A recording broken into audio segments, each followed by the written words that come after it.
This is the new Hyundai Ioniq 6, an electric car priced from around £45,000 to £50,000. It has a 74 kWh battery pack and is available with either one motor and a claimed range of 305 miles or two motors with all-wheel drive and a claimed range of 275 miles.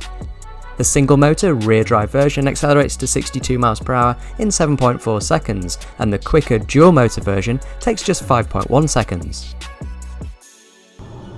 Right, here we go then, the Hyundai Ioniq 6. I've just got in, got the car to myself, which is pretty nice. It's not always the case on these drives.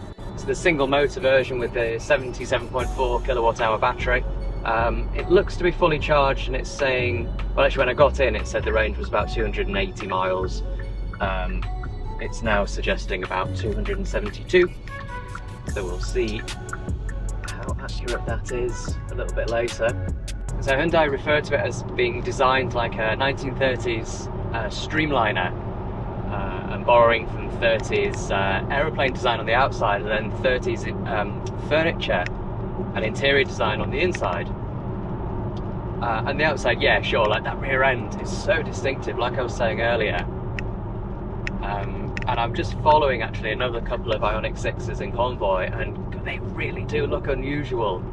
Already I've noticed people looking as we were just driving through a village earlier. It's a very distinctive car, in the same way the Ioniq 5 is, but in a completely different way. So this is just the normal car, as it were. It's not the quick one. I don't have all of the specs to hand, so I might have to fill that in with some voiceover. This is the single-motor rear-drive version with 225 horsepower, 258 pounds-foot of torque, and a claimed range of just over 300 miles. Both versions of Ioniq 6 have a top speed of 115 miles per hour, and they both use an 800-volt system architecture that can charge the battery at up to 220 kilowatts. Hyundai says that the battery can charge from 10 to 80% in just 18 minutes if you can find a fast enough charger. So for context, 220 kilowatts, charging. That's really pretty quick. The fastest chargers we currently have are 350, but nothing can charge at that speed yet. And the fastest charging car you can get, again, the Porsche Taycan and the Audi e-tron GT, both cars they're related, they charge up to 270 kilowatts, I think. So these Hyundais, they're not far behind. Who thought I'd be saying that 10 years ago, that Kia Hyundai produce cars that are technologically really close to a Porsche? It's incredible. So entirely digital, obviously, driver display and infotainment screen, all in the same the same binnacle, which is quite nice. Feels really airy in here. Feels really big. Lots and lots of space. Hyundai was speaking earlier about reductive design. Strange shaping going on here on the dashboard, like a wing there. I'm not quite sure what that's all about. I later learnt that that's just what the dashboard looks like if you don't pay for the optional rear view cameras and their displays. As ever with electric cars, we've got the paddles on the back of the steering wheel for adjusting how strong the regenerative braking system is. I'd like that to be a little bit stronger actually. So we're on level 3 at the moment, and if I pull this paddle, okay, that's gone to max now, and that's enabled what Hyundai calls iPedal, which is where you can do one pedal driving. So there's quite a lot of retardation, as Martin Brundle would say, when you lift off, which I quite like. And it's also you know, it puts as much energy back into the battery as possible when you're slowing down, which I like.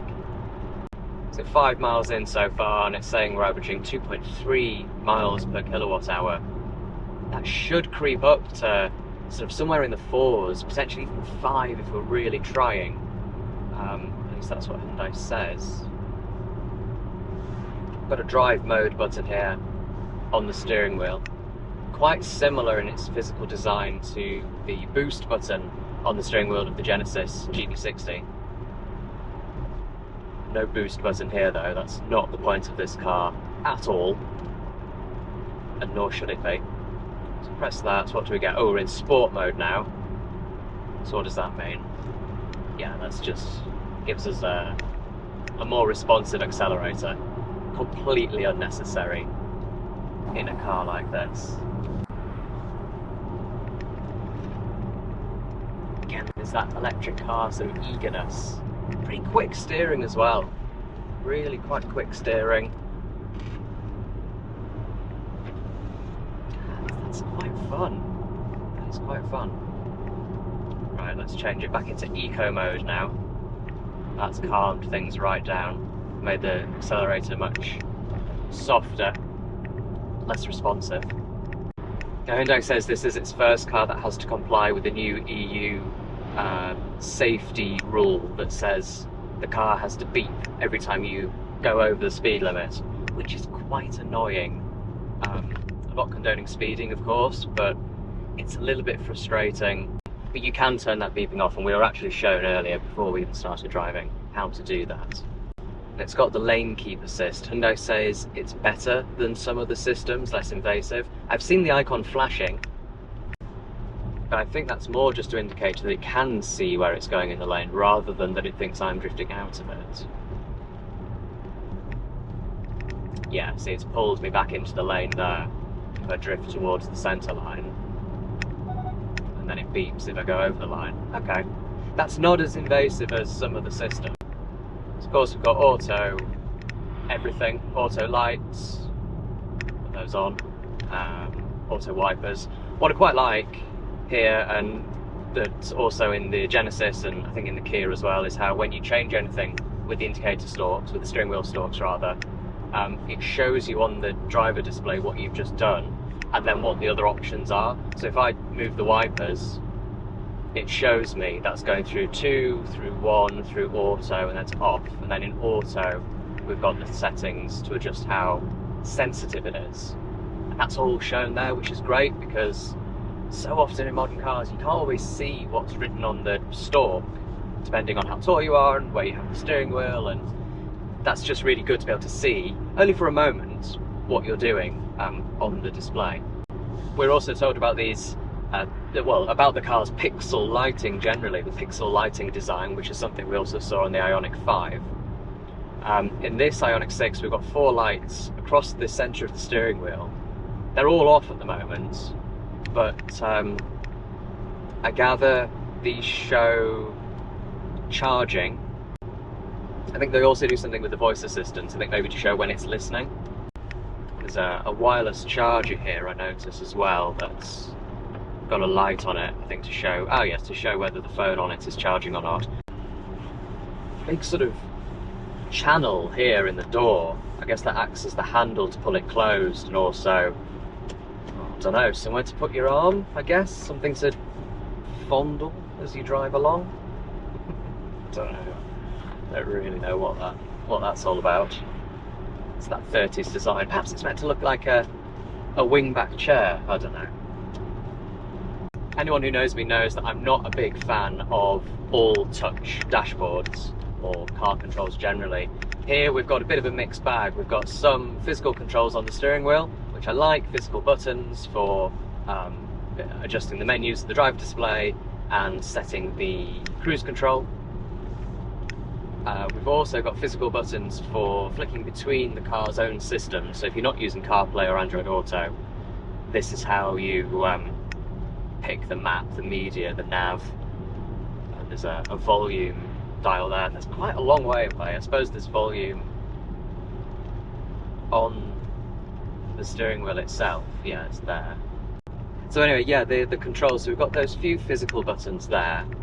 And the gear selector's down here. You can't really see that, it's behind the steering wheel, so you need to sort of learn where that is, which is simple enough. It's like a stalk with a rotating sort of knob on the end that you turn for drive, neutral and reverse, and then push for park. And then we have touch controls down here for the climate. Now, these don't click and they don't have any haptic response. They're just, it's just a glossy plastic panel where the buttons or the icons are illuminated, and there's a bit of a beep when you press them. I would like there to be a little bit of haptic If you're not going to give me physical controls, at least give me some haptics.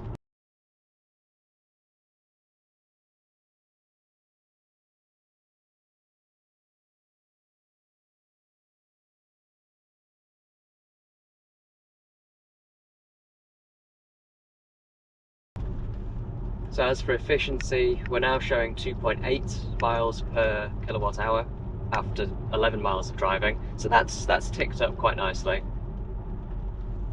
Some EVs I've driven over the years, you struggle to get to 3, and we should get there fairly soon. I imagine that average is going to be based a little bit on how it was driven yesterday. Some of the journalists did this event yesterday. Slightly strange colour name for this car. It's called Transmission Blue. Don't know why. It's sort of a very grey blue. So I'm looking at the car in front and it does look like something from the future. If the future were predicted in the 1930s, it's got that sort of, you know, this is what the year 2000 is going to look like from 100 years ago sort of vibe. Incidentally, both of these displays are 12.3 inches, so pretty big. And CarPlay and Android Auto, of course, as you'd expect. Got an iPhone plugged in here, so we've got Google Maps running on CarPlay. It is telling, isn't it? It's when the manufacturers don't really suggest you use their system. We've been told actually if Google Maps has a problem, then we can just switch to the car's own map, their own nav, and that is set up for the journey. But yeah, it's interesting that we're told to use Google instead.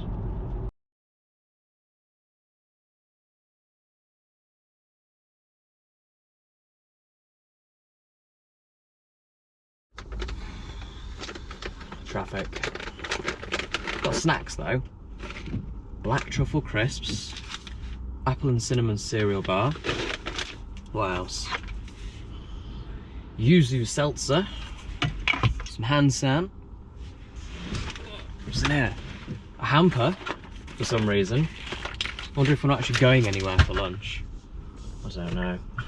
I haven't been on a trip with quite as many snacks to miles. It's a very good snacks to miles ratio on this trip. We're not going across Europe. We're not going to another state. We're just driving around Wiltshire. But thank you, Hyundai. Thank you for the snacks. There's quite a lot of, sorry, loud crisps. There's quite a lot of storage place in here, as my crisps have just demonstrated, having fallen into the center console. It's just this huge cavernous space in the middle of the cabin. I suppose you could put your phone and your wallet and stuff down there. Or a handbag maybe. That would probably fit quite well. Oh, the bloody emergency braking has almost fired twice now. It's really annoying. One time just earlier, the road narrowed as it went sort of through an archway. And it was a case of giving way to oncoming traffic, and oncoming traffic had stopped where they were supposed to, so I went through, and it takes you sort of onto the other side of the road and then back. And obviously the system thought I was going to crash into the car that was waiting for me to go through. And again, just then it thought I was going to hit something because I was going around parked cars. I've fallen down to 3 miles per kilowatt hour now, which isn't what we want. I wanted to get into the 4s, and I don't think that's going to happen. As I was saying, there's this huge central storage space. And there's the usual stuff at the front, your wireless phone charging pad, a couple of drinks holders, then all the buttons for the windows and the door locks. And then there's a sort of a bit of space there, quite deep actually, with a USB port or two. It's quite handy. And then below that, yeah, this is huge space just to put things. So this is quite nice. Big door bins as well. They're not lined, so that might get a little bit rattly. All in all though, it's quite a nice cabin. I quite like it. They're very good at this, Kia, Hyundai and Genesis. They're very good at making good electric cars with a little bit of character. A little bit of design character anyway. They're distinctive. And they're refined as well, and comfortable and quiet and easy to drive. I suppose that's why the design is so interesting, because all electric cars are starting to feel the same. So you need to do something to make them stand out, and in Hyundai, Kia and Genesis's case, well, that's design, inside and out. So I think they're doing a pretty good job. And they're making their brands distinctive as well. Like, you know that a Kia looks different to Hyundai, and they both look different to a Genesis. Even though they all use the same platform, the E-GMP, is it? Yeah, the E-GMP platform. They all share that, which is fantastic. It's a great drivetrain. Don't know what that was for. And again, what? It's not even showing me anything, it's just beeping. Safety system annoyances aside, it was time to have some lunch and head back to the hotel. Heading back to the hotel now. So the trip computer's been reset, annoyingly, but I think from this morning's drive, I think the average was 3.3 kilowatt hours, sorry, miles, 3.3 miles per kilowatt hour. So what's that? 370, it's about 220, 230 miles from that, which doesn't seem like very much. But looking now, I've got 232 miles range and 83%. Something that's a little bit annoying. I mentioned earlier how the steering wheel's got buttons on it, which is good. But one button it doesn't have is the heated steering wheel button, which is really annoying. It's not just there on the wheel like it is on most other cars. Instead, you have to go into this button here, which isn't a button, it's just touch sensitive, and then tap that on the screen, which is a bit of a scratch, and then you need to get back to CarPlay. Now pressing nav doesn't work, because that takes you to the car's nav, so you need to go home, then CarPlay. It's just a bit frustrating, and it's distracting, to be honest. It doesn't feel particularly safe having to tap that. And I'm sure you'll get used to it if you own the car and you'll develop that muscle memory. But why can't there just be a button on the steering wheel? And the constant beeping. That's because I went to 51 miles an hour into 50. And if you go over the speed limit, it beeps 4 times. And then when the speed limit changes, it beeps once. And it's done a sort of a 3 or 4 fast beep thing a couple of times. Well, probably half a dozen times now. Don't know what that was for. I don't know what that is. It doesn't show anything on the display. So I don't know what it's concerned about there. These systems, again, these systems are just a bit annoying. Oh, and it's really pulling the wheel there for no reason. It's like you need to drive precisely in the centre of the lane, or the precise distance away from one side of the lane or the other, and if you don't, the car will do it for you. It's just so annoying. It is just frustrating, and it's distracting. It's taken away from what is otherwise a really good car. Of course, Hyundai isn't alone here. A lot of modern cars now come with safety systems that seem to do more harm than good, yanking at the steering wheel on narrow roads, beeping incessantly, and hitting the brakes when it thinks you're going to drive into a parked car. Just left the event now. Drove the Ioniq 6 yesterday. I really liked it, actually. I thought it was great. The styling is, I mean, it's different, isn't it? It's very, very different, especially the rear end. I quite liked it. After I'd spent a couple of hours following one and seeing one in my rearview mirror, I thought it looks pretty good. And they've got a really interesting way of describing their design, and it's like a chess set. So you look at a set of chess pieces, the base on them all is the same, they're recognisably a chess piece, but then the top is different, and it depends obviously what piece it is as to how it's designed. And that's how they see their cars. So they're all Hyundais, and their base is the same. They've all got the same E-GMP electric platform, but then the bit up top, the top hat, as it's known in car design, the body, is totally different. You know, like a bishop and a knight and a king and a pawn are all different. that's about it anyway for this video. I've got a couple of hours ahead of me to get back to London, so I think I'll sign out.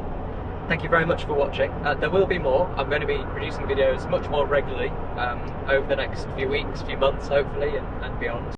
Please do like and subscribe and all that stuff, and I'll be back again with another video very soon.